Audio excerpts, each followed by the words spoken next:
യുവതി യുവാക്കൾക്കായി നിരവധി തൊഴിൽ അവസരങ്ങളുമായി ജപ്പാൻ പ്രീ സ്ക്രീനിംഗ് സെമിനാർ സംഘടിപ്പിക്കുന്നു. ജൂലൈ 23-ന് കാഞ്ഞങ്ങാട് വ്യാപാര ഭവനിൽ വെച്ചാണ് സ്ക്രീനിംഗ് സെമിനാർ സംഘടിപ്പിക്കുന്നതെന്ന് ഭാരവാഹികൾ വാർത്താ സമ്മേളനത്തിൽ പറഞ്ഞു. യുവതി യുവാക്കൾക്കായി നിരവധി തൊഴിലവസരങ്ങളുമായി ജപ്പാൻ പ്രീ സ്ക്രീനിംഗ് സെമിനാർ നടത്തുന്നു.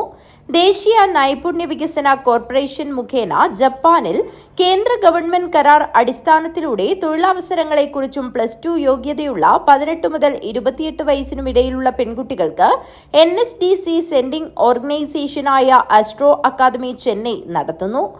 പ്രീ സ്ക്രീനിംഗിലൂടെ എംപ്ലോയർ സമ്മതത്തോടെ കണ്ടീഷണൽ ജോബ് ഓഫർ ലെറ്റർ തരുന്നു. ജൂലൈ 23-ന് കാഞ്ഞങ്ങാട് വ്യാപാര ഭവനിൽ വെച്ചാണ് നടത്തുന്നത്.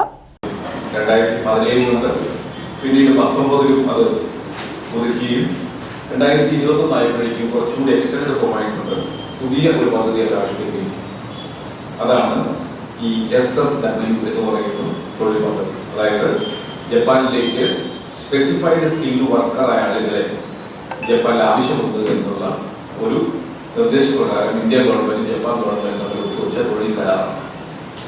അതിന് പ്രധാനമായ കാരണം ജപ്പാനിലെ അനുദിനം കുറഞ്ഞു വരുന്ന ജനസംഖ്യയാണ്. ജപ്പാനിൽ 12 കോടി 50,880,000 സംതിങ് മാത്രമേ ഉള്ളൂ ജനസംഖ്യ. അതും അനുദിനം ഓരോ വർഷമായും കുറഞ്ഞുകൊണ്ട് വരികയാണ്. അവിടെ യുവാക്കളില്ലാത്ത ഒരു പ്രശ്നം അവർ ഫേസ് ചെയ്തു. മറ്റൊരു പ്രത്യേകത കൂടി, ജപ്പാന്റെ ജനസംഖ്യയിൽ 30% 100 വയസ്സിന് മുകളിലാണ്.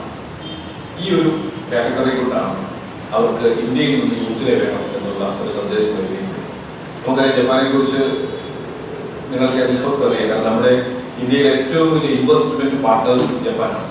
നമ്മുടെ കൊച്ചി മെട്രോ ആയാലും ഡൽഹി മെട്രോ ആയാലും അതോടൊപ്പം തന്നെ നമ്മുടെ അഹമ്മദാബാദ് ഡൽഹി വലിയ റോഡിന്റെ എല്ലാ ഇൻഫ്രാസ്ട്രക്ചർ ഡെവലപ്മെന്റ്സിന്റെയും വലിയൊരു ഇൻവെസ്റ്റ്മെന്റ് ജപ്പാൻ മാറിയാണ്. അപ്പൊ അതിന് പ്രധാനമായ ഒരു കാരണം ഇന്ത്യയും ജപ്പാൻ തമ്മിൽ വർഷങ്ങളായി നിലനിൽക്കുന്ന ഊഷ്മളമായ ബന്ധമാണ്.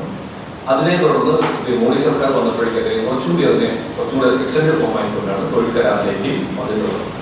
സെമിനാറിൽ ജപ്പാൻ പ്രതിനിധികളും NSDC സെൻഡിംഗ് ഓർഗനൈസേഷൻ പ്രതിനിധികളും പങ്കെടുക്കുന്നു. +2, ITI, polytechnic, diploma, degree, B Tech, hospitality management, nursing, 4-വീലർ ഡ്രൈവിംഗ് തുടങ്ങിയ യോഗ്യതയുള്ള 18 മുതൽ 30 വയസ്സുവരെയുള്ള യുവതി യുവാക്കൾക്ക് ജപ്പാനിൽ ലഭ്യമായ തൊഴിൽ അവസരങ്ങളെക്കുറിച്ച് സെമിനാറിൽ വിശദമായി അവതരിപ്പിക്കും. കാഞ്ഞങ്ങാട്ട് നടന്ന വാർത്താ സമ്മേളനത്തിൽ KM തോമസ്, TV വിജയൻ, സ്വപ്ന K മാത്യു എന്നിവർ പങ്കെടുത്തു. കൂടുതൽ വിവരങ്ങൾക്ക് 9447480910 എന്ന നമ്പറിൽ ബന്ധപ്പെടുക. കാഞ്ഞങ്ങാട്ട് നടന്ന വാർത്താ സമ്മേളനത്തിൽ KM തോമസ്, TV വിജയൻ, സ്വപ്ന K മാത്യു എന്നിവർ പങ്കെടുത്തു. News bureau, Kanhangad.